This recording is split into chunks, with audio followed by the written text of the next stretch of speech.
All right, we have just about everyone. We're still waiting on Faye, and I'm fully expecting her to uh, turn up. So you just give her another minute or two.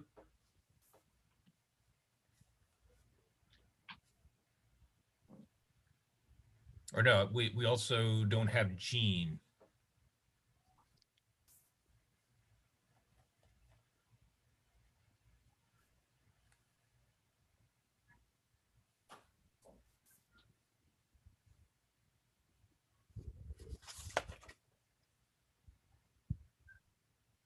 And Len. Um,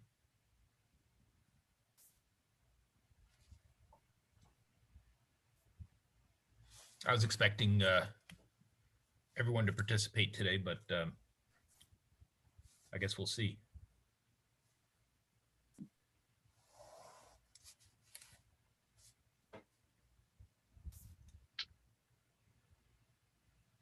Hi, Len. Hey, Joe. We're still waiting on Faye and Jean. Okay. Love your background. First time using it. Ah, nice. What you need is like a big snake to come up from behind and I just want to be a participant, not a distraction. you don't want to be the story, right? Exactly.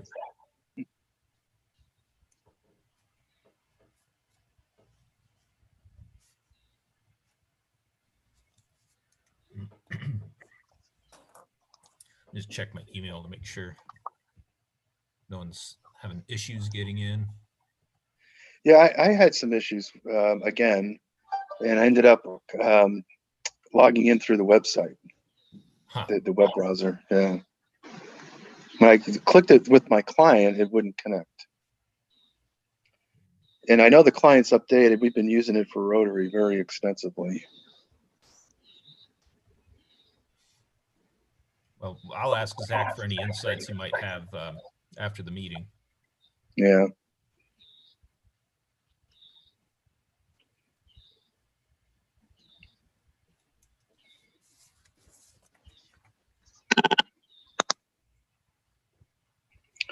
Faye might be having that same problem. Faye and Jean. who else? Faye Yeah, and Jean are the last two.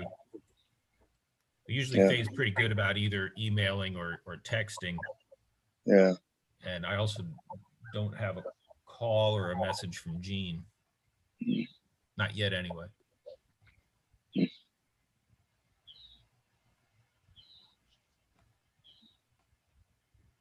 When are you guys going to Maine?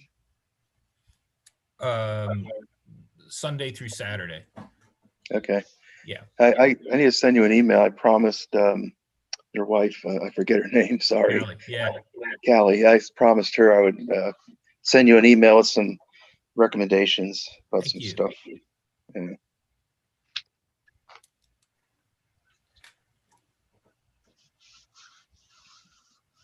Good thing you weren't up there last weekend. It was cold and rainy. All right. All right. Yeah. Yeah. The long term forecast is suggestive of better weather. But you were traveling yourself, weren't you? I was down in Florida a month ago. Okay. All right. I wasn't sure First if you week had of one of your May. New England fishing trips or anything like that scheduled. No, no, I'm not scheduled to. I'm planning to go up in August, third week of August, probably through the first week of September.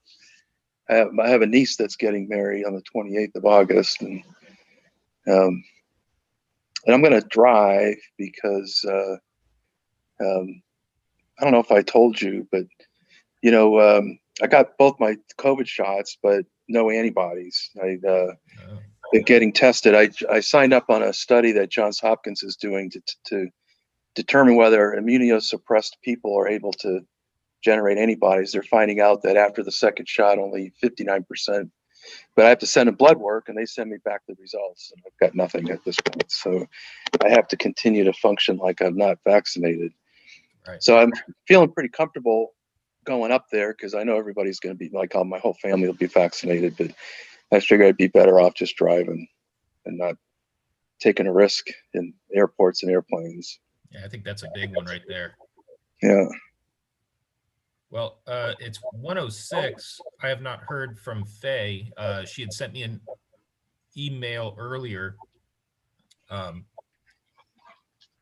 with no indication that she couldn't make it. So just relying on board members here, Tom, Siri, Carol, is it okay I just start to walk through the agenda that she came up with? Sounds good to me. Fine with me. Works for me. All right. So the first is approval of the minutes. And I guess even though I'm So moved. Second. I'm pretty sure I was at that meeting. Okay. I know I wasn't, so I will abstain. That's why I know I was, because you weren't. I'll make sure to add that, Maggie. Thank you. Thank you. Well, then I move it as amended. Okay. Just for official sake, can we get a second on that? I'll second. Committee member. The amendment. Thank you, Greg. All right. So it's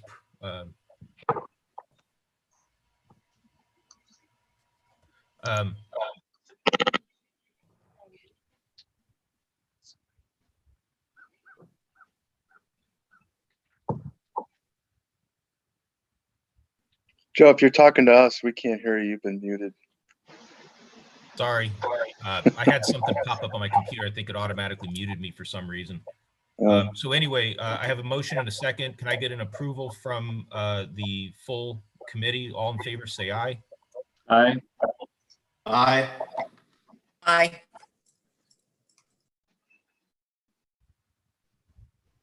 All opposed, same sign. Seeing none, we'll move to number 2, update on activities. So Greg, looked great from my end. It was a really nice event on May 19th, the sign unveiling. Yes, we were very pleased. Got excellent press coverage, as was shared around.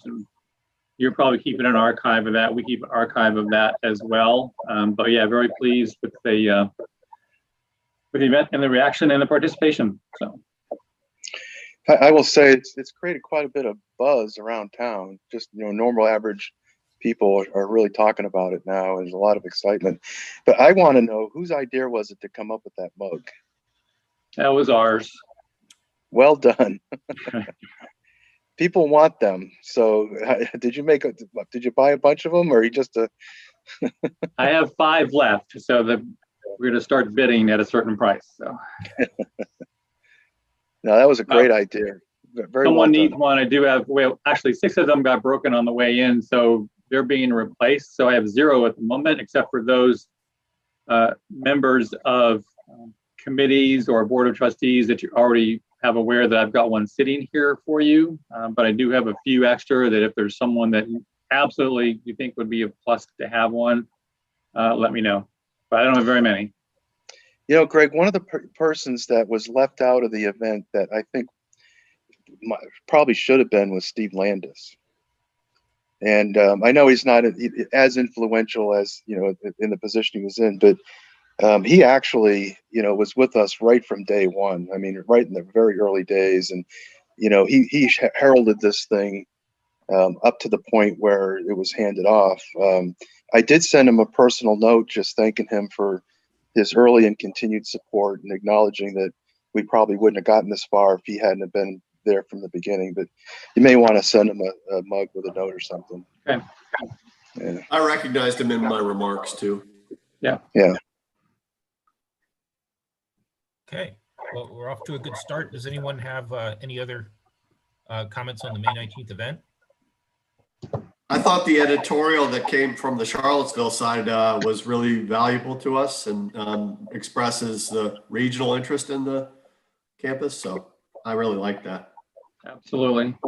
And that was from an individual, right? As opposed from the editorial board. I meant to go back and look, but forgot. I didn't see a name attached to it. It just said where I saw it was Charlottesville Daily Progress. So I don't know whether it appeared differently in different places. Okay. The publisher that's been there, I don't know if it's the same one now, but he's always been very intrigued with this whole project and has been a long supporter of it. I think he's the same guy, but I don't know. I thought it came from him, maybe. Well, it certainly achieved the mission, as far as getting things on the table and getting people excited. It certainly did that. For sure. All right. Moving on to 2B of the agenda, the VMNH Waynesboro design team update. So just as a quick reminder, we have 5 staffers who are basically going to be essentially, leading teams. When we get an architect and design firm on board, we will introduce everyone. And when the various major areas of detailed design are tackled, such as exhibits, building design, landscape design, etc., we will have a team leader who will then be accompanied by board members, foundation board members, and community members to help shape that portion of the detailed design, with Jonathan and I kind of being ex officio that would float around to support communication amongst teams. So we briefed the team leaders as a group about the progress of VMNH Waynesboro. And we're now going to have individual meetings with them to talk about strategy and direction.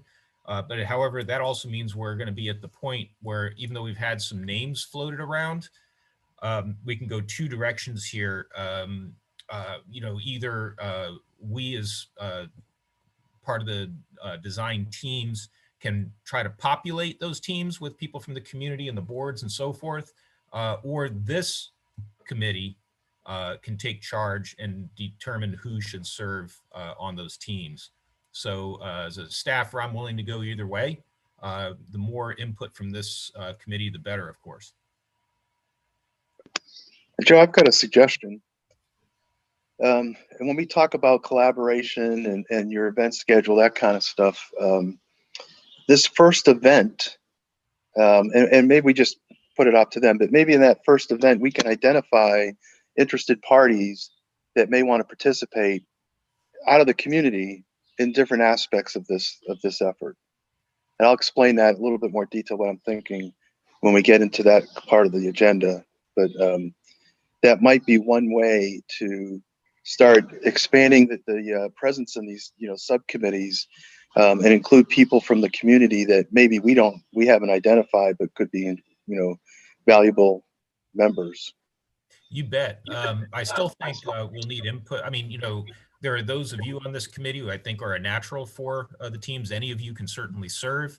And there are other board members I would just toss out as an example because she comes to mind, but Lisa Murner to be on the building design team with her particular background is just a fit. And there are untold examples of situations like that. So I would still like those core members, if you call them that, for lack of a better term. And we can, of course, incorporate more and more people on the, because even if a team has a dozen people, calendars are going to be so tight. There's no way to get everyone involved in every meeting, but it would be nice to have again, a core group that we can get to draw from for each of the meetings with the architect. Yeah, definitely. Okay. Yeah, Joe, I'd like to recommend, and he's expressed interest in participating in, the energy aspects of the building, and perhaps it would be the green roof group, but John Miles is, on the CCR board, and he has a lot of expertise with solar and wind generated energy. So. Hey, I'm sorry, Tom, I was a little distracted there. Yeah.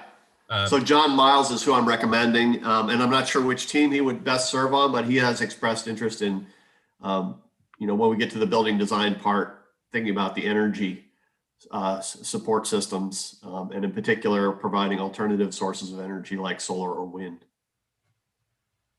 I'll reach out to him personally because we essentially have 2 teams for that. One is the building design, and the second is green roof, alternative energy, or green energy, as well as the science lab. That's the one team. I think that green roof one might be better for him. Okay, sounds good. Okay. without any other kind of further specific direction, I can put together a draft of design teams, circulate it with this committee first. I'm willing to move it around, especially if you provide input on any team that you specifically want to serve on. And I'll try to incorporate, I think from the last one or two committee meetings, we had some examples of people who the committee thought would be good additions to specific teams. Joe, would you do me a favor and just list the names of the teams? That would help me, help bolster my memory. Sure. Hang on 1 second, please. Carol, they're also listed in the minutes from the last meeting if you have that email up from Friday last week. Okay, so we have building design, and the team captain is Lynette Perkins from our staff. Exhibits is the next team, and that will be headed by Ryan Barber. Visitor services will be headed by staffer Rhonda Casey. We have the science lab and what we're just calling green technology for lack of a better word. And that's Christy Dethridge from the staff. And lastly, the landscape design, and that will be headed by Zach Ryder.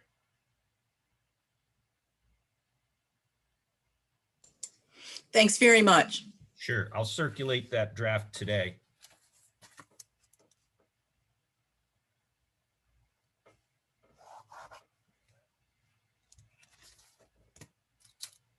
All right. Any further comments on the design teams?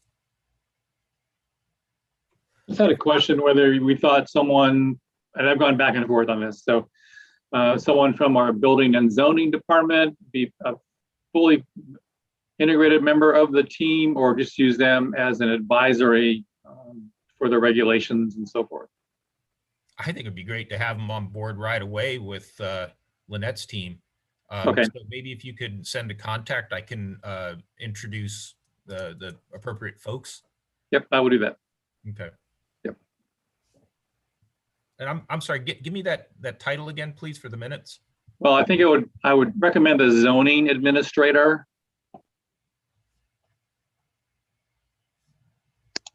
Greg, who is that now? Laura Martin. All right. Thank you. Mhm. Okay. Hi, Faye. We went ahead and jumped into the agenda. It wasn't my suggestion. The committee twisted my arm to get started. I am so sorry. I was out we're getting some house painting done, and I was out chatting with our painter, and I've just totally lost track of time. Sorry about that. So I know how that goes. I'll just go ahead and pick it up wherever you left off. Okay, we're moving along to number 2C, overview of RFP. And that would be something that I would let Jonathan handle, where we stand and what we'll be doing, timeline, and so forth. Absolutely. So we, you guys know we have the scope and scale predetermined through the pre-planning phase. There's also a budget in mind with that documentation. It's my hope to speed things along by sending the entire plan to Department of General Services, as they're a partner with us in building the building, and try to work through schematics, knowing that we've done a lot of that work, but with still an eye on the changes that need to be made coming up that the committees will be working with. So with scope and scale covered, we can, as soon as the funds are released into our account, which I'm hoping is July 1st, we'll see funds in our 8200 account, which is capital projects, and we can move on from there. Everything is lined up. The RFP will have to be out for 21 days, and then there'll be posting after that. Then we'll need to decide through committees or who's going to be on the decision board for picking one of the applicants. Hopefully we get several. Hoping it's a competitive passed that where we get a decent price and it can be good for stakeholders as well as the taxpayer. So the idea is to move forward as quickly as possible. We are, I'd like to remind everybody, we are behind because of the budget issues and the approval. So we should have started all this July 1st of this fiscal year that we're currently in. So we're one fiscal year behind. We're going to work expeditiously to make that time up, but with forms and timelines, my hope is we can do it. But we'll see once we get there. But as far as the RFP goes, we're lined up to release that as soon as the funds are in our account and the project is official, which is in the budget and it's official. However, having the money would be nice. Seeing the money in the account would be nice. So, Jonathan, can you help me understand what you mean by a year behind on the schedule? Oh, just we should have had this funding for detail planning last July.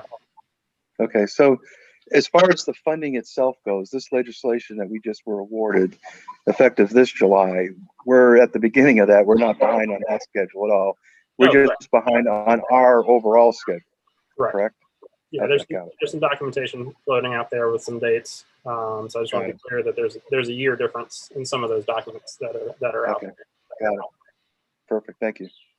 and at And the you said last, we're waiting have the cash in our account before we issue the RFP, or waiting for the bank, waiting for the cash before we sign an RFP? Well, as long as I get the go ahead from Department of General Services, I'll release the RFP the 1st of July. Okay. In knowing the process, we should also see roughly $1 million in our 8,200 account. So Okay. yeah, and we've asked, we can't put the RFP out there for the beginning of that 21-day period until July 1st. So the state says you have to have it out for 21 days before you take any action. So that won't be permitted until July 1st. That makes sense. And it goes out through the Virginia yes, purchasing system? it does. Yep, okay. So roughly, what's the time frame for getting the design work completed and then being able to move on to the next phase of, bidding for construction companies and so forth? An actual completion date too, as well. What are we looking at now? Yes, so Faye, it's a 1.5-year regimented process, maybe less, as Jonathan alluded to, since we did so much during pre-planning. Some of that might be, and frankly, should be recycled, so to speak, into the detailed planning, which might, because in the timeline that the state gives us, say step 1 is 3 to 5 months, so they give you a couple of month, timeline to get step 1 completed. That said, we're hoping we will be at the shorter end of that timeline. That will just ensure that we have more time to do everything that we want to do. In other words, to reach out to constituents, to update the General Assembly, everything else we need to do. But the latest would be December of 2022. Well, for getting the detailed plan completed. And then what in terms of timing? We turn everything over to the General Assembly, and if all goes well, and we get the approval in the budget, we then move into, and I'll let Jonathan speak to more details here, but we move into the capital pool, which begins the process of translating the detailed design into documents that can be handed to a contractor. So, okay. Jonathan, is there anything you want to elucidate on that? You're correct there. Just once we get moved into the capital pool through the legislative process, then we start then we get the contractor documents ready. So that's when we can start thinking about really moving some earth and making some things happen. And that's, so is it too early to predict when the whole project might be completed? The reason I ask is I'm getting a lot of queries, from the great press, by the way. I know you all have already talked about the sign unveiling, but wow, great work, you guys. Greg and everyone who was involved. But I'm getting a lot of inquiries from friends and associates about, not only are they excited to hear kind of that things are moving forward, but they want to know when the doors will open. And I didn't feel that I could say I can say what I wish for, but I can't say what will happen. So that's what I'm trying to get at is overall, completion. Okay, so detailed design is the most concrete thing that we have, and that's December 2022 at the Right. latest. Right. Approval and moving to the point where the state is fully committed to provide funds for construction, which, again, depending on escalation and so forth, is somewhere in the 18 to $20 million range. The earliest we would have this money would be around 1 July of 2023. Okay. And with that, I would encourage the Board of Trustees to approve moving forward with a ceremonial groundbreaking and to move into a public, with the VMNH Foundation and colleagues, to move into a public phase of fundraising. So when we get towards, once we kind of get our sea legs under us with detailed planning, one thing we should start to think about throughout 2022 is the quiet phase of fundraising. Mhm. So we can do that by, and let me actually circle back, Faye, to finish the calendar. If we break ground, and again, all goes well, and we break that ground in July 1st, 2023, I'm estimating, based upon other similar projects, a roughly 2-year build Okay. that can always be accelerated or delayed depending upon so many things. Right. So the farther out, the more steps we go out, the more nebulous the time frame gets. Yeah. But Gotcha. Yeah. Figures. once somebody sees us with golden shovels on the grounds, which could come as soon as July 1st, 2023, that's when things get rolling, and you're talking about approximate 2-year build out. Yeah. But anyway, so over 2022, we should be doing the quiet part of fundraising, developing the relationships, getting people excited. I've got a plan that I'm going to share with the committee as well. It's just a draft timeline and draft plan going forward. In addition to that quiet fundraising, we should also be targeting specific people who might want to support us, but might not really truly get excited until we're able to give them a hard hat tour, which would be something that we're fortunate to have Ryan Barber on board, who did a lot of that with the building of the Starling Avenue facility. Mhm. Are others getting queries and feedback from the press that we got? Yep. A lot of, Carol, you're all Yeah, a getting. lot. I would suggest that we all who get those kind of queries keep a list of those people, because I've been hearing from people who I never even thought of approaching for support. And that might be a good source, because we know they're interested because they've said so. And so just a suggestion that everybody kind of keep up with those people who have actually inquired about the Well, project. just so you know, Faye, because it's kind of in your backyard, one of the members of the Stanton Rotary Club contacted me following the announcement, and we're working on a collaboration between our two clubs to Great. get all of our members really engaged. Good. In fact, they've asked Joe to come up and do a presentation sometime in July. We're waiting to find out what date specific, but yeah, there's a lot of good. I mean, I've gotten a lot of feedback. Yeah. Yeah. Well, I've heard from some of my Kiwanian members too. So we can also work the Kiwanian angle as well. Maybe get a little competition going. Absolutely. I like that. That's a great idea. Well, one other thing I'm thinking about just while we're on the topic is I've been talking about doing a bus trip with our Rotary Club down to the museum for quite some time, but I think this coming year would be the time to do it. And the Stanton Club would like to join in on that. So maybe, Joe, down the road, we can talk about that, but you can offer that to Kiwanis as well. That's a great maybe idea. break them into multiple different bus trips, but start getting people, in the museum to see I like what's all that about. idea. That's a great one. Thank you. Okay. If you are keeping track about these inquiries, it would be very effective and commonsensical, really, if you could communicate that to me and Ryan. Yeah. And we'll work to, because committing part of our Blackbaud fundraising software and supporter software towards the VMNH Waynesboro campus project. So it'll be easy Okay. enough to keep everything centralized there. Yeah, okay, Thank you. sounds good. Joe, I have a question about the RFP, back to that, and maybe Jonathan can help me understand at what point we engage public in focus groups and whether that would be actually part of the responsibilities of the firm that we hire, or is that something that we're going to have to do outside of their contract? So holding focus groups with the community on different aspects of the building design and exhibits. That's part of what we're paying for. So they'll be coordinating that with our help. So they will schedule said focus groups, and at the same time too, it'll then be incumbent upon us to fill the invitation list, and we as staff would handle the invitations.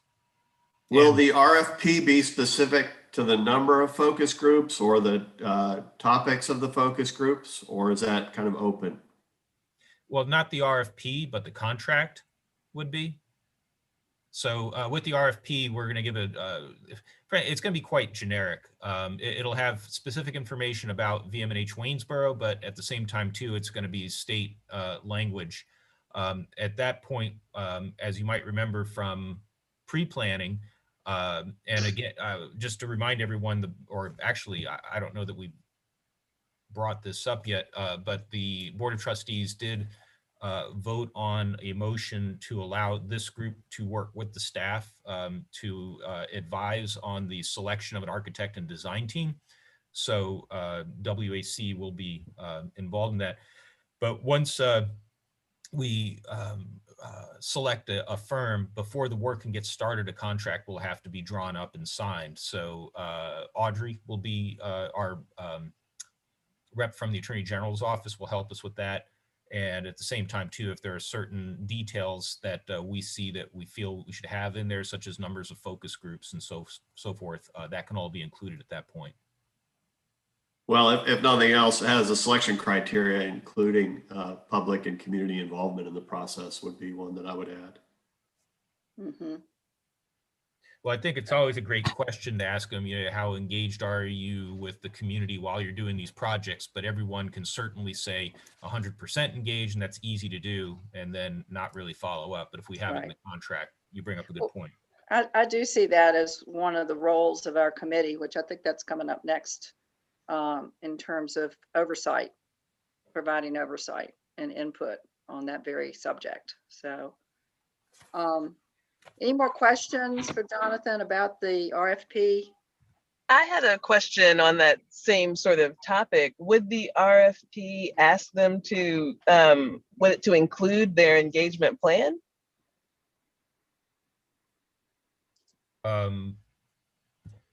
It can be an amendment to it. It is very, well, it's not regulated by the state, but the state version is what we're encouraged to use. I can look at editing it, but that would need to get our legal counsel involved in editing the RFP to add that. But that's an option. There's nothing in place now for us to just, I don't know, maybe this question for Joe. There's nothing in place now to decide as a committee what you want on the RFP. We can throw out ideas, and then I don't know. We can certainly ask for that. Frankly, Sorry, go ahead. Frankly said, my recommendation as a staffer is that the staff handle the RFP, because that's really more of a mechanical kind of thing to get these people interested in putting in quality proposals. You'll then have a chance to review what's going to be a rather detailed proposal, at least it should be from the professional firms. And for those of you who are around for the selection for the pre-planning phase, the proposals were quite detailed. And so we can go through those with a fine-tooth comb and find anything lacking as a group and get the strategy and direction from the board. I think that would be the most appropriate way to go. But the RFP, I don't think, is the point where we go into deep details about, you know, we're looking for a firm to do at least X number of focal groups or something along those lines. I think the time to do that is discussions with the firms and eventual signing of a contract with them. Yeah, Joe. One of the questions on the RFP is dealing with community engagement, so it wouldn't be a surprise. So that, okay, and that's, I agree with you then. Yeah. It's something we can bring up during interviews and follow up, so. Yeah, as So, long as Joe, there's a general question about, on that topic, I think would be good. In my mind, that's kind of a process. That's part of the process. Part of it, in terms of the architectural's response, they would provide, their process for, going through this thing. And if I as an early screening criteria, if somebody omitted community engagement meetings, I think that would be an early, let's get, not even consider them for round 2, in my opinion. That's, I see it more as a process issue than it is a quality of work issue. You know what I mean? And all of the established design firms and so forth, they're going to have that in there in spades, guaranteed. Yeah. I think you're right, Lynn. If you look at, kind of a two-bit franchise trying to apply for this, has never done a museum, for instance. They might lack things like that, but the ones who've done museums and have experience with the state and all that kind of stuff, they're going to know. Yeah, government guys are going to understand that that's, code, right? So to me, that would be an indication of their thoroughness and their ability to handle the process properly as part of that initial screening. I think that's how I would look at it. May I ask a question about the interview process after the proposals are accepted, after you get your proposals from the different firms? How will the interview process be carried out? It'd be quite straightforward. It's almost like a job interview. So we would set up a time. I mean, we're post-COVID now. It's going to be at the discretion of the committee members, whether this is something we do by Zoom or we do in person. Probably in Waynesboro would make the most sense. But we would have to have one and then perhaps a follow-up meeting on the review of the proposals and coming up with ranked criteria. So basically ranking out who our preferred candidates are. And then again, the committee would determine how many do we actually interview. I think during pre-planning, we did 3, maybe it was 4. So Tom signaling. Okay, so that jives with my memory. And then they will have to come. They'll have to make the time to send, hopefully, their A team. And again, we held these in Waynesboro, where they will give a 1-hour presentation, basically going over the details of their proposal, and at which point we can do a Q&A and so forth.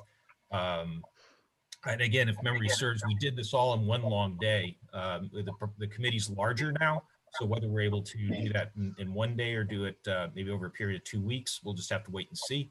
But after that, it's basically sitting down and figuring out who is going to be the best fit for our project. Yeah, Joe, thanks for provide a list of, go ahead, Lynn. So say, if I remember right, with the detailed planning, you guys received about 30 or 37 responses, and staff whittled that down to the top 5 or 7, I believe. Then you gave us all copies of those. We all went around and ranked them, and we ranked them down to the top 3. And it was the top 3 that we actually invited in for face-to-face. And Joe, I don't think it wasn't done in one day. I think we did 2 in one day and 1 in another day. It was multiple days, if I remember. Okay. We also prepared a list of questions for them to be ready to respond to. Yeah. And so we could include something like community engagement for those finalists as well. Right. And I think we had some guidance, like a checklist for ranking them too. Mm-hmm. Yes, we did. That's why I asked about the whole interview process, because to go back to Siri's point, which is very well taken, if you have some pretty well designed questions that you ask of all of your the interviewees, and we have agreed in advance the kinds of things that we would like to see with community engagement, that would be the time to ask. That would be the time to bring that up, is during the interview process. And I think that perhaps that would ask us as a team or as a committee to come up with some of those questions. And I don't know, Joe or Faye, how you see this fitting in with the timeline, because of course, you know, I'm looking at the calendar and things are going to start happening here pretty fast. But in terms of just coming up with those kinds of questions, and keep me informed in terms of process. Is that something we would do after you get your actual applications in hand? We can begin that now. There's no reason why not. Yeah, I So- think we should just revisit, you know, the questions and guidelines we used for the pre-planning and start from there. We may not have to reinvent a whole lot. I mean, there'll be some more questions specific to design work, but I think there'll be a lot of, you know, I think we can get a good start there. Maybe that you know, can in- be circulated to the committee and You know, we can in comment. reality, the tough decision is going to be which one of the three finalists is the right one. The ones up before that, you know, the 20 something or how many you're going to get responses for, they're going to be fairly easy to weed out just on the merits. You know, it's going to be those last three that's going to get, they're all going to look very similar. And it's going to be a sense of feel and also who we feel is going to be the best equipped to address the problem. So, you know, I think we wait. That's the final, you know, selection criteria. In my opinion, is it separates the winners from the losers. You know. Yeah. Otherwise, the process will drag out for a long time, and we'll agonize over things that probably don't have a lot of value. You know. Well, it can't drag out for a long time. We have a very Yeah. specific No. timeline that the state gives us. I like the fact, I liked having the staff do that first cut, Yeah. you know, because, you know, Yeah. otherwise it will drag out. And So It's all documented. You know, if there's Right. a team that for whatever reason we can't use them, it's a mechanical. Those are normally mechanical issues, and we document those, so it's all on the up and up. Right. Right. So Joe or Jonathan, maybe you can restate the deadline for us. I know that you said that when we were awarded this, we have up until a certain point to submit a budget request to the General Assembly. Is that the 18-month period, or is it sometime after that? Well, for this next biannual budget session, it'll start coming up in December of this year.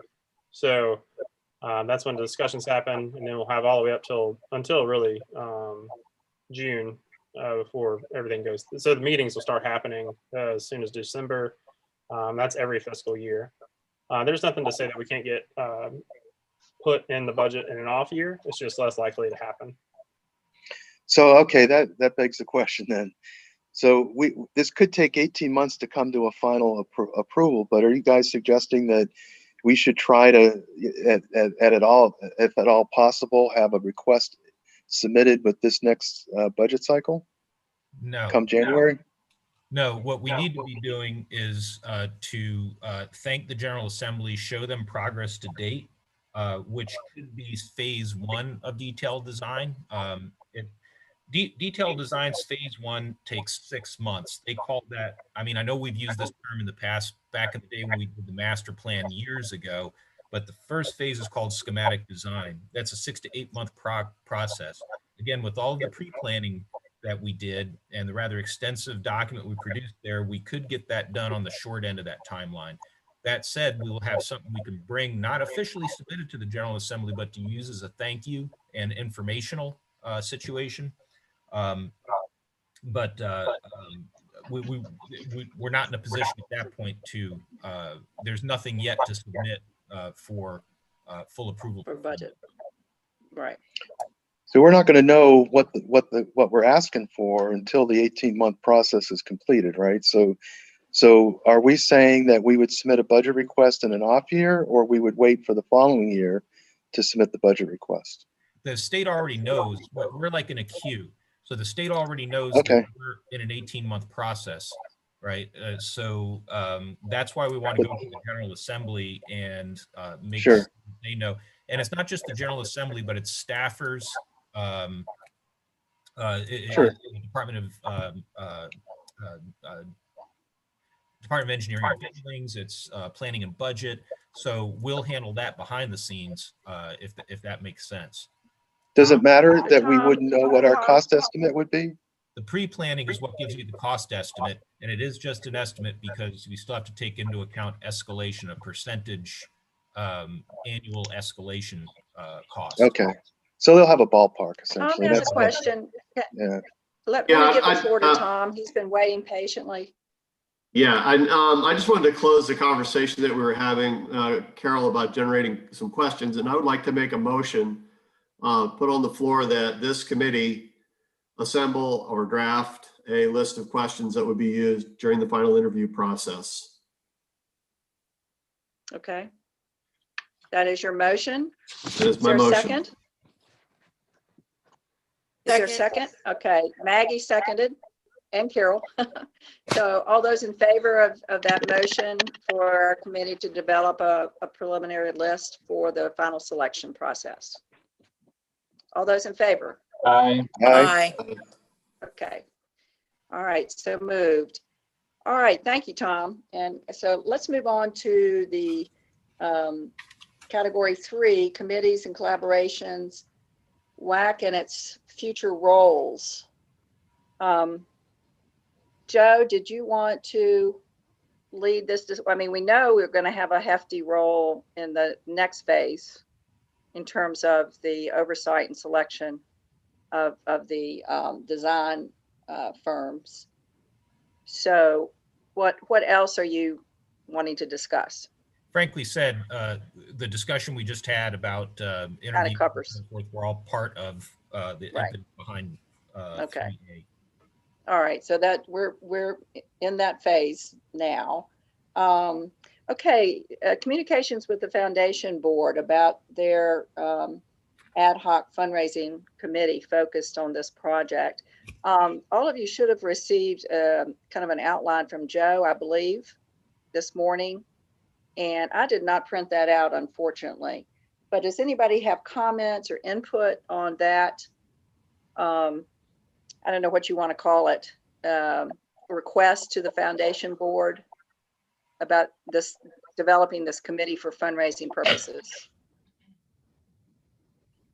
It looked to me like that was good language, and the only thing that I remarked was the last paragraph looked like might have been dated, like it carried over from a previous version with, mentions 2020 and 2021, and I think we need to update that.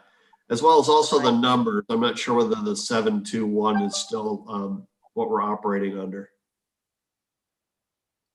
I don't know that there's a need to update the dates, certainly. To update the number,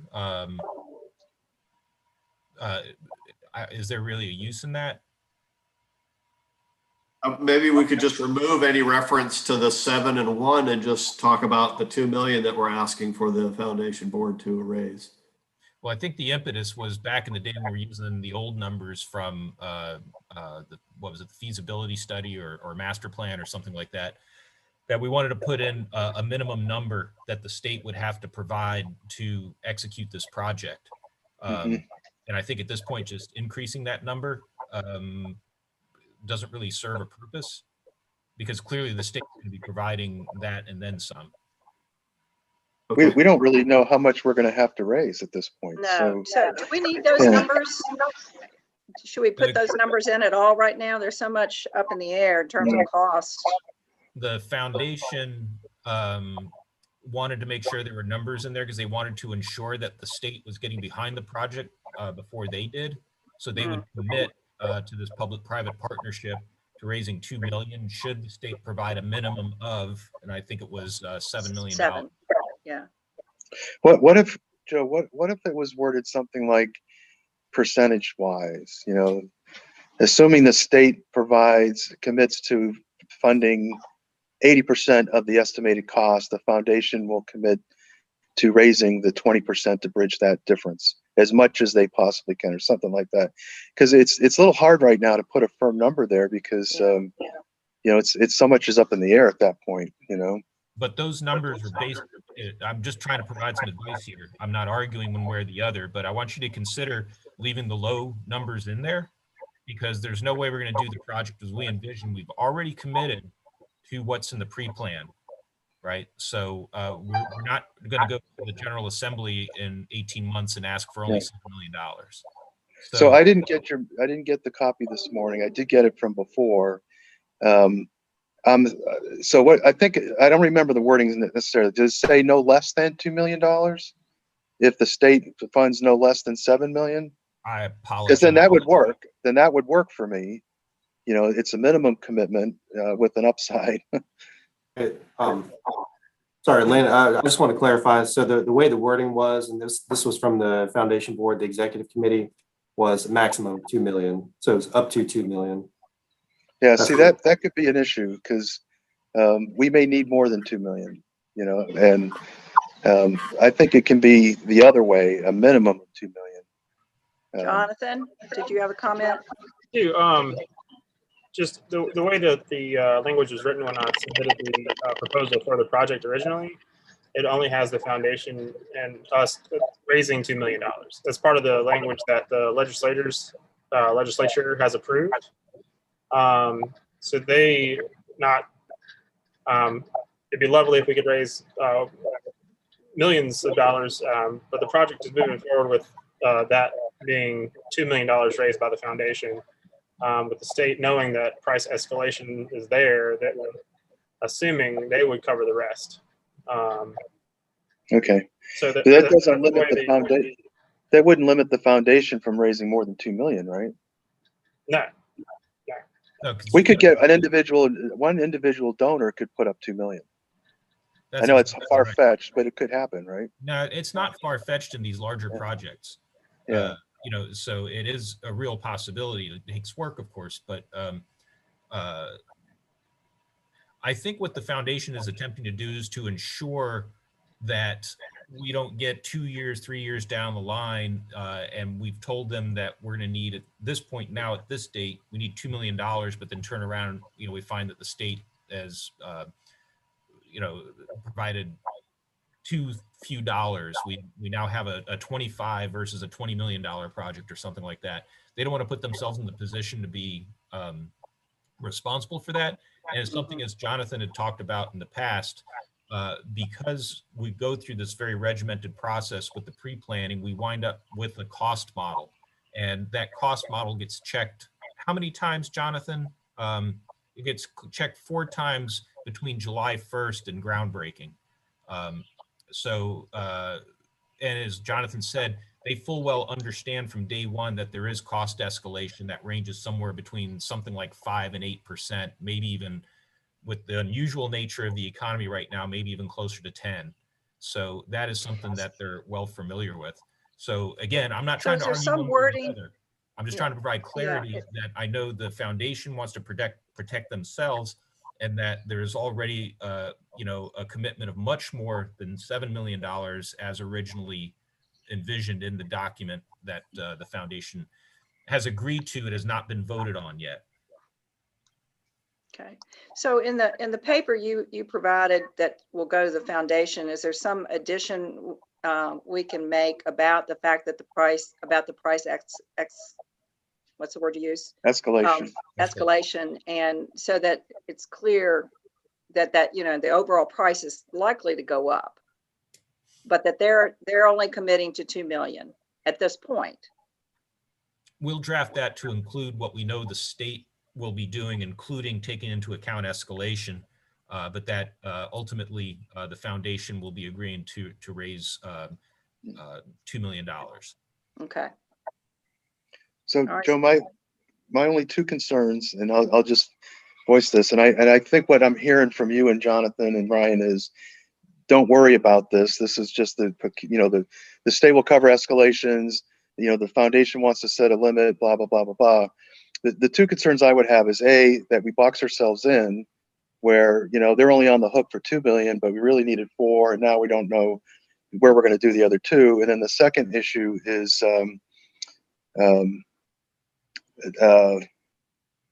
that as we send the message out to all these organizations that are going to help raise that 2 million, that their goal is 2 million and they give up at 2. You know what I'm saying?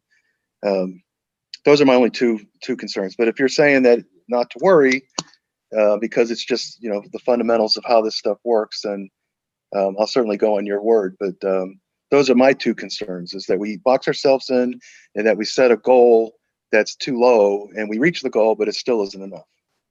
Okay, We'll make Ryan, sure- Sorry, we'll Ryan make has a sure that comment. the language has the update for that. I'll let Ryan chime in here. Yeah, I was just gonna say, Lynn, I think the way the thought was, you know, we have a campaign for a specific amount and also a specific time frame. So whether it's, you know, a year, 2 years, whatever it ends up being, if our goal is 2 million and we far exceed that, I think we're not gonna stop. Right. You know, but we also don't want to just keep it going forever. So if we exceed the goal within the time frame that we set, just like any campaign, it's okay to be well over goal. I think that's the way Okay. we approach it. Okay. So back to the topic of this ad hoc committee, the foundation will be developing. Joe, you'll be handling that communications with them? Yes, With the outline? Ryan and I will do that. And it's a good time too, because they just had, of course, had a turnover in their executive committee with the start of the new fiscal year. So this would be a great time to do it. Yeah, okay. All right, sounds good. And anything else on that, on the fundraising committee? Again, I'll pass around a generalized and malleable plan for this group to consider. I just put it together as something of a placeholder. So that will also include some major fundraising dates. And I don't know if I'm getting ahead of myself on the agenda, but also some dates that would be appropriate to have special events, such as having some of our stakeholders meet the new architect and design team, to hitting major milestones during the detailed planning process. I've got one issue I'd like to raise with this. I'm sorry, Maggie. I'm just calling to say this is wonderful, but I have an interview that I'm getting ready to conduct, so I'm signing off. Okay, thank See you, you, Maggie. Maggie. Uh-huh, Bye. bye-bye. So long. So speaking on behalf of the Center for Cold Waters Restoration, we need some clarity on where we fit in all this in terms of fundraising. I've got some board members that are pretty anxious and out pursuing fundraising right now, basically talking to potential donors. And I've got to be able to clarify for them timing, number one, which I know you're going to talk about here in a minute, Joe. You've got a schedule. But secondly, where do we fit in this? What I'm concerned about is that we're going to get in front of everybody else, and there's going to be a misunderstanding of responsibility. So I'd like to have that defined. Where do we fit? Where do you want CCR to fit into this effort, vis-a-vis this ad hoc committee, in terms of fundraising and communicating that to the community? I'll have to defer to the board members on that one, but I will, just from a mechanical standpoint, note that the goal here is to, and we haven't set a number on it yet, but to set up a 9 to 11 person ad hoc committee. That would be the this ad hoc committees we just talked about. That has to be the primary lead. So it doesn't mean those are the people who serve on the committee and go to the meetings and have the communications and so forth. If there are community partners that can help, such as CCR, Rotary, Kiwanis, and so forth, we just need to make sure that there's an appropriate flow of information to that ad hoc committee. Well, also, I think that it would behoove us to have representation, you know, from the Coldwater Center on the ad hoc committee. We already know John Ross is on your board, correct? Not anymore. Oh, he's not. Okay. How about No, he's Irby? not. How about Irby Irby? is. Irby is. And Irby's one of the And Tom is. enthusiasts Yeah. about fundraising, certainly. But it seems like if there's and of course you're involved in both. I mean, not I'm the both, president. Yeah. but you're the president. There you go. Yeah. So I guess you're going to be on another committee, Lynn, or at least you should designate someone to be on this committee. Yeah, just to put it in perspective, I'm at the point where at CCR where I believe we as an organization got to think about our next project, that as this has moved along, this is more of an effort from the museum and the city's perspective, and it's time for us as an organization to think about our next project. And that's where I think the issue is. There's some members, and John's an ex officio advisory kind of guy that basically thinks we should be driving this thing full bore. And I'm just concerned that I want to make sure that I can be clear to them. We understand what we're being asked to do and where we play into this thing, but we're going to start thinking about our next project, basically. I have 2 points I want to share, if that's all right. One is this committee serves the Board of Trustees of the museum, and the Board of Trustees is not the fundraising arm of the agency. So I think it's most important that the role gets clarified between CCR and the foundation board, as the foundation board is the one that really is involved with fundraising. And my second point is that I agree with you, Len, in terms of CCR. I think our next step should be to identify another project and to support the efforts here to raise money for the museum, as we've been vitally important in establishing it to this point. But I don't think that CCR should be taking any kind of a leadership role in that fundraising. Okay, I agree. I just wanted to clarify that. Okay, we good on that? Yeah.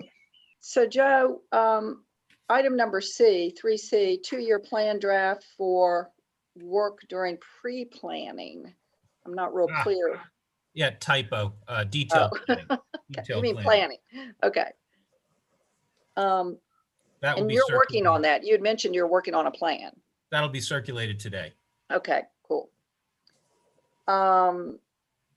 This next topic, communication with stakeholders, you've already mentioned the possibility of getting them engaged once we have a firm, starting this final design work, and we can engage them. But are there other things we should be doing, stakeholders, at this point? Yeah, Len had some really good comments, and I'll just kind of share them, but Len, please jump in.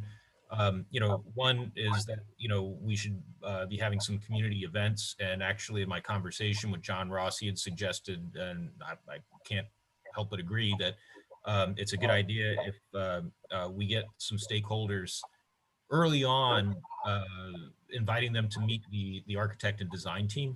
Yeah. So that would be an opportunity for them to, kind of meet the people who are going to be, from a technical standpoint, pushing the project forward and whatnot.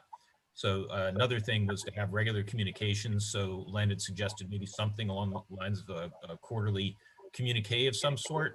So I've actually repurposed some staff hours here. We're going to get some support to ensure that we have communications going out regularly. We'll let you know what our recommendation is on how that goes out, an electronic one.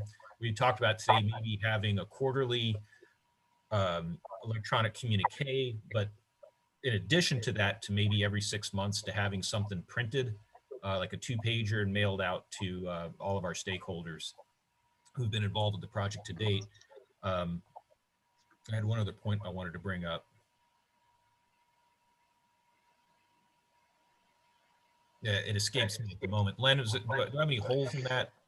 Yeah, the other thing, the one thing that John had suggested was that we host he suggested CCR do this, but that we host a reception, kind of, in line with the sign unveiling for all of the, supporters, the people on our mailing list, the ones that went to Royal Orchard for that event, that sort of thing. And thinking through this, I think, it would be a good opportunity that if we do host some event like that, as a more general thing, invite all these people specifically, but even more generally, the public, to come and learn more about this project. And in doing so, we could post up sign-up sheets. And we did this with WDDI like 20 years ago, where we had easel boards. And, it was like, here's an area of focus. And if you're interested in participating in this area of focus, put your name here and your email address and phone number, and we'll contact you. So in this case, we could do a similar thing where we set up easel boards around this space, whatever it is, and say, if you would like to contribute to, helping with, comments on the exhibit designs, or helping with, raising monies, or spreading, awareness within the community, linking up with educational groups, something like that. Start gauging people's interest in the areas that they may have an interest in, that we can then select to participate in these stakeholder groups, and try to throw a kind of a little bit of a wider net to see if we can't, attract in some people that, just aren't necessarily on our radar right now. So would you suggest maybe using the design team structure as, areas for people that they would want to contribute to? Yeah, I don't know that. I mean, it doesn't seem very practical to have people, coming in and just off the street say, I think the exhibit should include, an exhibit of the X, Y, and Z. But I think if we can, in general categories, gauge interest and involvement in these general categories, whether it's communication or linking with, the school system, maybe it's fundraising. I'd be interested in helping you raise money. I had a person come basically approach me and says, I want to help you raise money for this. It's that kind of thing. Sounds like you're talking about really two different things. One being how we engage stakeholders through the process with the design team, and then you mentioned hosting a public event. That sounds like two different approaches. It is two different things, but this would be the front end of that stakeholder engagement. In other words, let's not wait till we have an architect and we're starting to do designs and then hand select who's going to be involved in that, which we should do. But to keep this in front of the public, build off the momentum that was generated from the most recent, especially amongst our potential donors, to get them updated, have them share in the excitement like we had from our sign unveiling, but also figure out where they might want to get more involved in this process. Okay, what you just said describes something that the Foundation Ad Hoc Committee should be focused on. Yeah, John Ross suggested fundraising. If we're talking fundraising, right? Well, it's awareness. It leads to fundraising, but it's just basically keeping the community updated and informed. A lot of people still don't understand what this museum is. They're excited about it, but the questions are, well, what exactly is a natural history museum? What's exactly going to be in there? It's really cool for Waynesboro, but what does that really mean? It's a communication, keep people engaged effort, essentially. And this is something John Ross thought that CCR should be doing. It's not a bad idea, but I think you're right. It should probably come from the ad hoc committee, but it's part of this ongoing communication thing. We've got another 2 years in front of us before this really gets to be let's go put money into this kind of thing. People are going to forget about it, if we don't keep them updated. We want to keep people engaged. Well, can an event like that be one of the first tasks that the Foundation Ad Hoc Committee take on? Possibly, whenever this committee gets assigned. But I really see the ad hoc committee as being nothing more than a fundraising thing, right? Going out, identifying people that can put some serious money into this. That's what I see. And the people that sit on that committee are going to be people that have money or are influential in having money to go source people that could put some serious money into it. But as you said, the two things are connected: informing the community, right, keeping people aware. That's kind of the first step to moving into some serious fundraising. Right. I see them as being totally connected. They are connected, very much so. Yeah. So I guess I'm just trying to get at who's the responsible entity for such an event. Well, given that there hasn't been staff too, staff support and engagement. Well, I guess thinking time-wise, I think in order for this to be effective, it's something that we should need to have done before September. It's to try to leapfrog off of the momentum built off the last week's announcement. I don't know that the Foundation Ad Hoc Committee will be seated by then and manned properly. So I don't know that in anticipation of that, I don't think it can be them. That doesn't exist yet. I think it's going to have to be somebody else. Tom? Yeah, I agree with you, Len. And I'm just sitting here thinking whether it's an event that we host and invite everybody to, or whether we actually put together, I'm just thinking of like a slide deck and a presentation, and we go out to them, and we go and visit the groups themselves, and we come to them rather than asking for them to come to us. That, maybe we go to the Boys and Girls Club in Waynesboro, or we go to, the Rotary Club, or, some of these clubs know us already, but maybe they just want an update. And then there are those community organizations that don't know us at all. Like you said, they really don't know what the museum is. And so maybe we seek them out and we ask if we could get on their agenda to give a talk at one of their upcoming meetings. And that could be a variety of people. I think if we had agreed upon a slide deck and some language, we could probably, any one of us could maybe stand in front of a group and give that talk. Yeah, we could break up into many groups, and that's not a bad idea. I like that too. Carol? One of the things I was thinking about as we were discussing this is what is already in place? What structures does VMNH already have in place that could go towards supporting this? And one of the things that we have talked about at our Board of Trustees meetings is how wonderful the VMNH staff has been with its postings, with its social media postings, where, here's this really cool picture of a beetle, and, and then stick with me here for a second, I'll get to my point. But what I was thinking, and this maybe is a question for Joe, is whether or not some of those social media posts could be geared toward the Shenandoah Valley, so that you continue to build interest. You see, it's one thing to go talk to people about, here is this museum that's coming, and here are possible things that will be happening, but it's another thing altogether to pick their interest on a daily basis or a weekly basis, just to remind them about this special place and why it is, why it's coming in the first place. And I'm sure that the staff is completely overburdened as it is, but if perhaps some of those postings could be geared toward the Valley, that would be a way to kind of make these weekly connections with people, just to remind them of what's coming. I like that idea a lot. Brian, do we have the capacity? So for instance, if we back up to our advertising for drive-through show tickets, which of course they all got scooped up, can we use that same network to communicate these social media posts or something specifically with that target audience?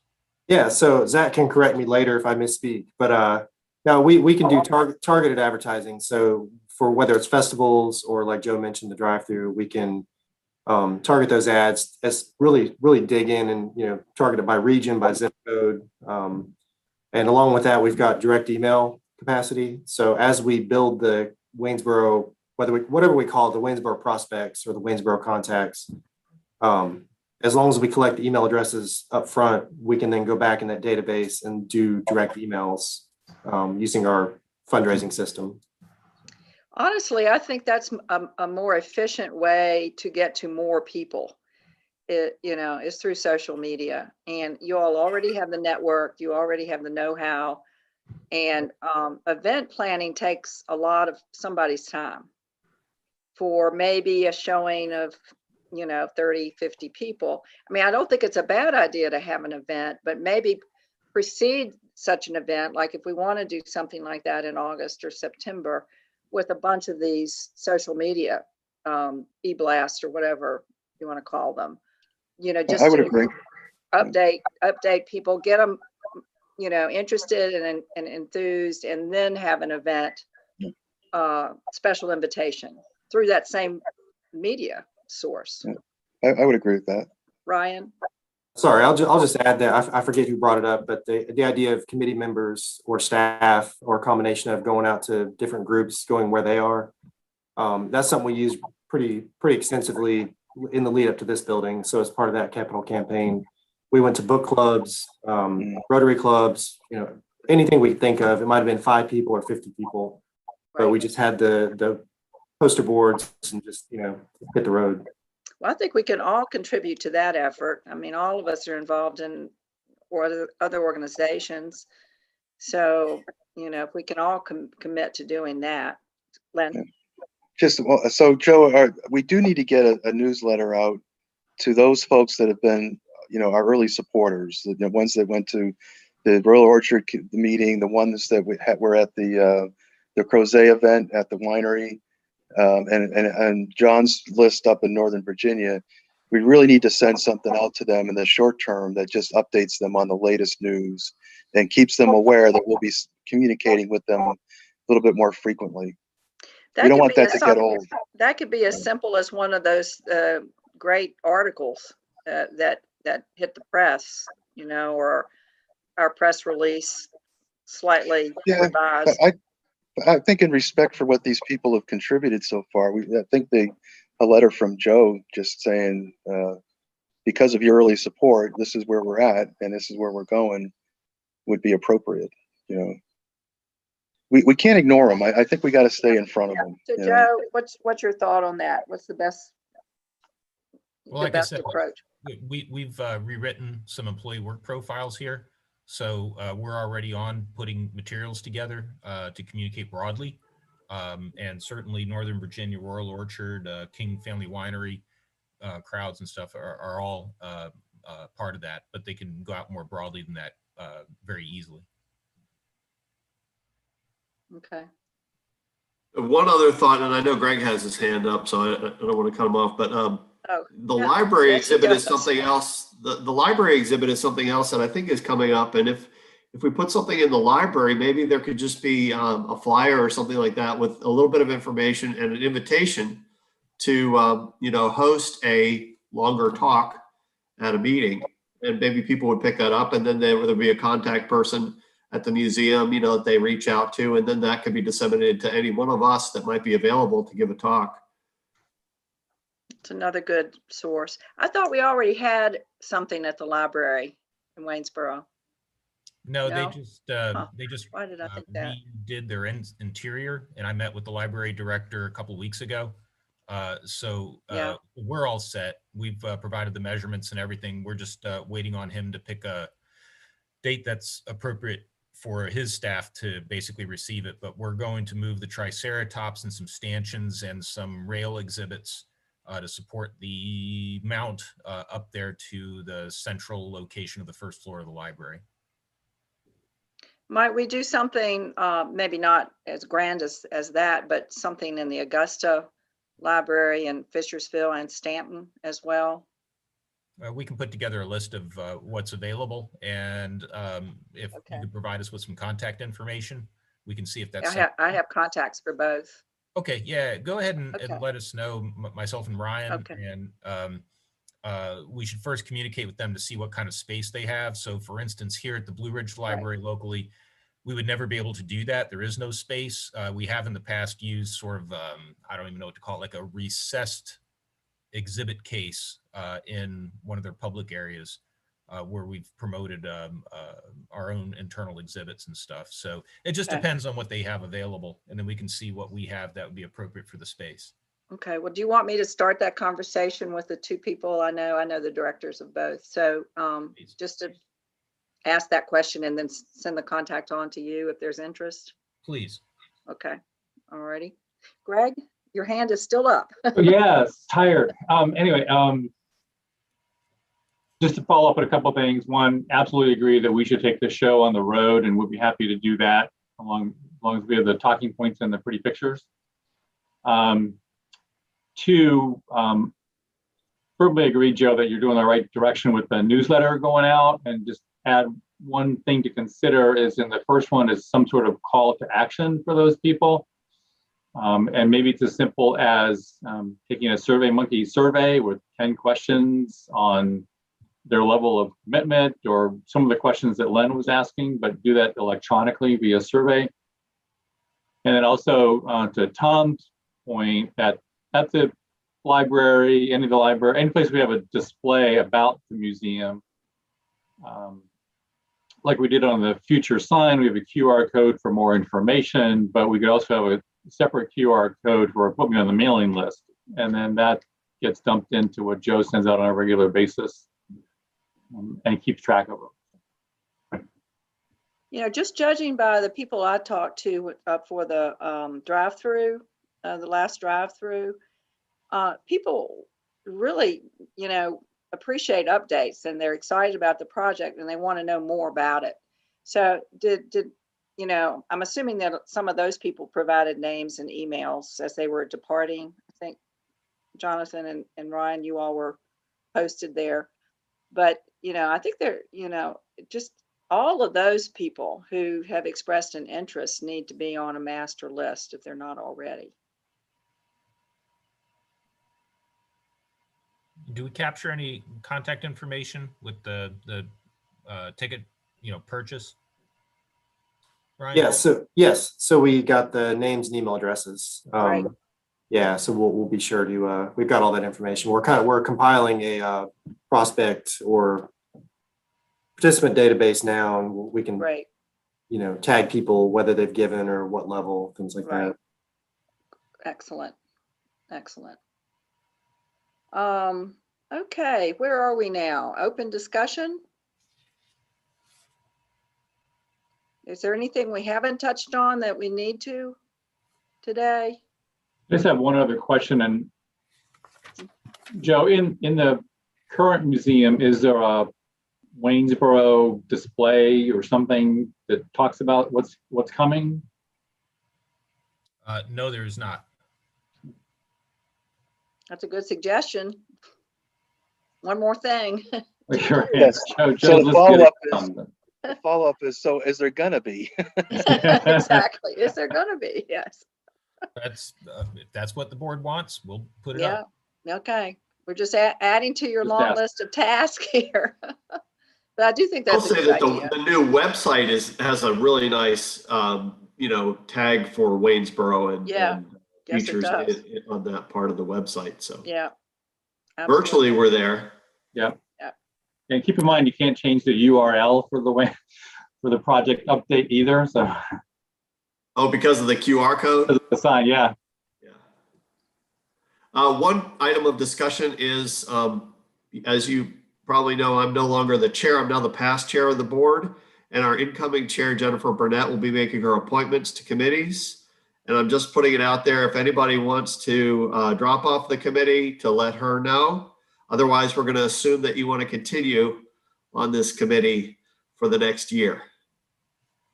Hope so. Is everybody good I to hope go? so too. I only provide that as an entree. Anybody that wants to.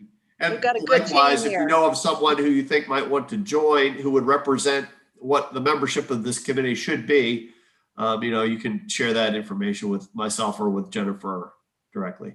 Okay. All righty.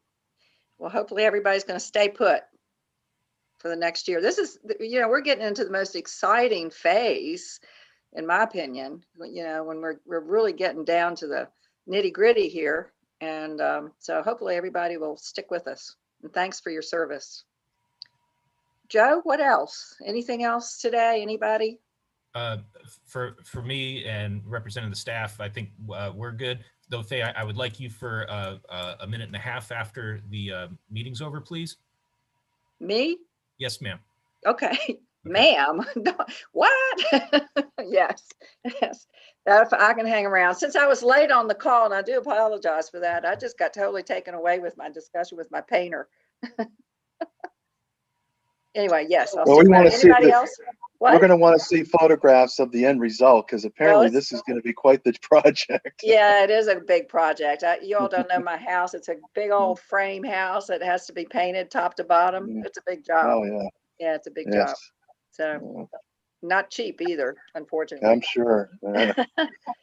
Okay, anybody else? Any other points today? Good discussion. And I guess we'll see you in July. Whoa. Yeah. Oh, I do have one thing. There's a couple that wants to meet with me about VMNH Waynesboro, and they're interested in STEM programming. So I would like to come down at the end of the month. If anyone can think of any other business that I can tend to while I'm traveling, I can probably wrap the two together. And I don't know their calendar just yet. But I'm targeting the last 2 weeks of June. So I'd like to go listen to June. them, but at the same time too, if I can do more, please let me know. Would you be interested in speaking to the Shenandoah Valley Kiwanis Club again? You were here, what, 2 years ago for a meeting? Exactly. We're still doing Zoom at this point, and I think we probably will be through July. So, I mean, you could do it wherever you are. What day of the week is that? We meet on on Thursdays. It's now at 7:30 a.m. instead of 7 a.m., which I'm liking. Regardless of when these folks can meet, I'd be happy to do that. So okay, well, I'll inquire, and if everybody else can be thinking about, organizations. So if Joe's going to be up here and available, that would be good to, use his time efficiently. Let's just wear him out. I guess, Joe, you could coordinate with Quay. Maybe you already have that in mind. I will certainly do so. We can give him maybe if he has time, a deeper, appreciation of what we're up to. Lynn, would it make sense for Joe to meet with CCR on some of these questions that you've brought up about involvement and so forth? Would it be good for them to hear directly from Joe? I don't think it would hurt. So yeah, maybe Joe, you can come to our next meeting. I think the issue is, CCR has been invested in this since day one. I mean, this has been a 10-year effort that CCR has been intimately involved with every step of the way. And I think it's, a little nostalgic, let's say, that we're not taking the lead anymore, and I think that's part of the issue is, I think, we need to recognize that this thing would not have happened if it hadn't have been for CCR. This was a concept that was conceived by CCR. We invited Joe to come and entertain being a part of this project.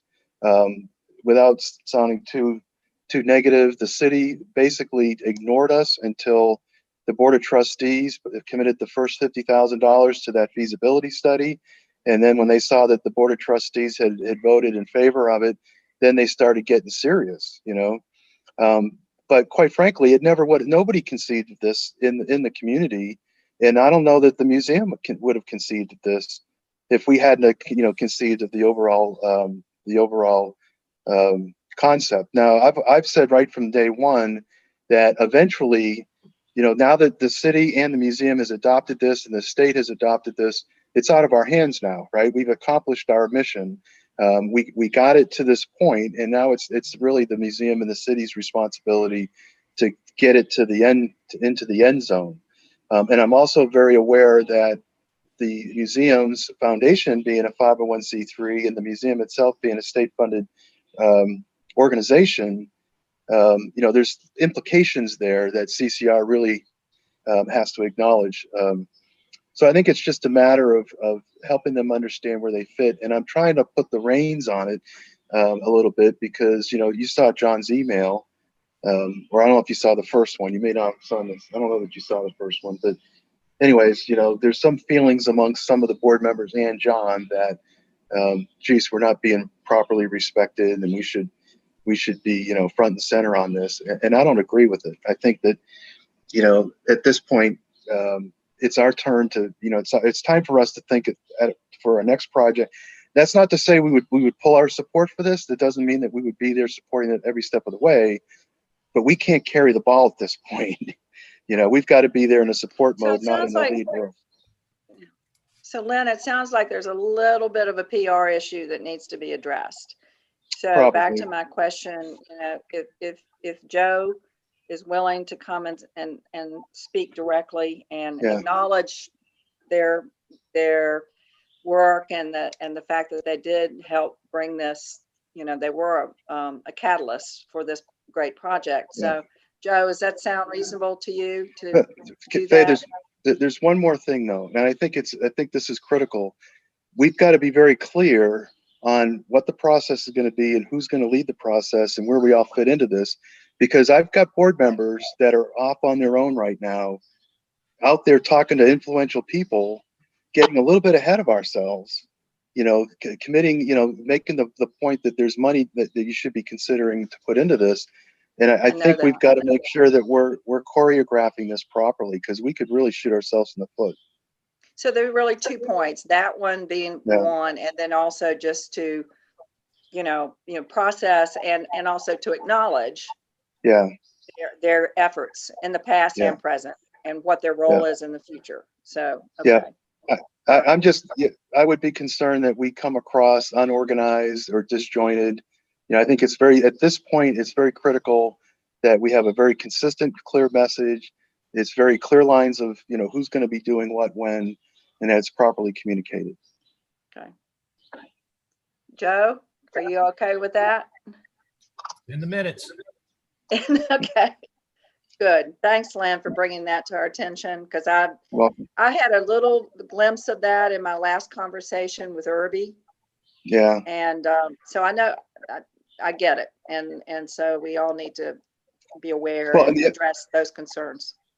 And we need to have some credibility with it, because I'm not sure that everybody agrees with my position is the correct one, that they shouldn't just move around and go ahead and do it anyway. Yeah. Okay. All right. Well, thank you for that input. Appreciate it. You're welcome. Yeah, Anything thank you else for today? listening. Sure. Yeah. Anything else today? One last thing about our meeting in July. It's possible that the governor will have lifted his emergency order, and that will then mean we will not have the opportunity to meet by Zoom. So since there are at least 3 trustees in this meeting, we would have to schedule that in advance and announce where it's going to be held. Okay. All right. Greg, I assume we can meet in your space again. Well, I'll let you know. Okay. Okay. Tom, I'll take the initiative and make sure everyone on the committee knows that we may be going back to in-person meetings for this committee, amongst other things, Yeah. next month. If everybody's vaccinated, I don't see a problem with that. So, well, it depends on what the governor says, of course. Yeah, we're actually not allowed to do so to be clear, we're not allowed to do a virtual meeting if he lifts the emergency order. Is that right? Okay. Yeah. Well, that's interesting. With at least 3 trustees. We can do 2 of us, but not 3. Not 3. Huh. Okay. So we got to kick one of you off. Okay. Anything else? Good to go? All right. Well, let's adjourn and we'll see you in July, either maybe in person. That'd be great.